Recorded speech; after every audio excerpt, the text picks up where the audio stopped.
Hi everyone! Welcome back to my YouTube channel. Ngayon po ay mag-food rate na naman tayo. Ito po ay isang Korean noodles. Ang pangalan nito is Shin Ramyun Tomba.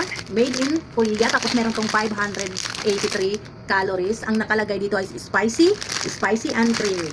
And stir fry. So parang ano lang po ito, parang pansit canton. Ngayon, lulutuin po natin ito ng 5 minutes. Ito try natin kung ano yung lasa nito. Okay? So ito na nga guys, tapos na natin tong i-boil tong noodles na to. So, ilalagay na natin ang mga sangkap. Ganito lang siya, no?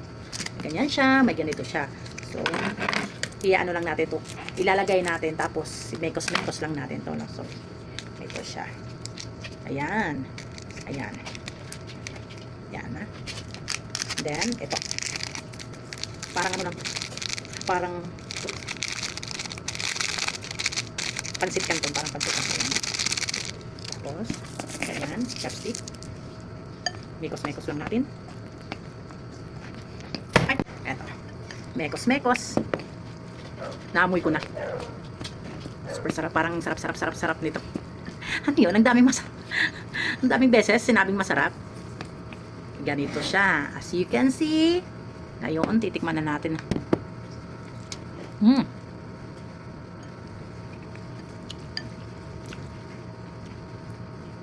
Ang spicy.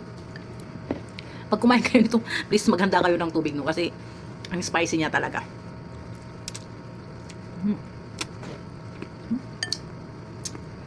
Super spicy. Talagang galing Korea. Ang food rate ko dito is from 1 to 10 is 8.9.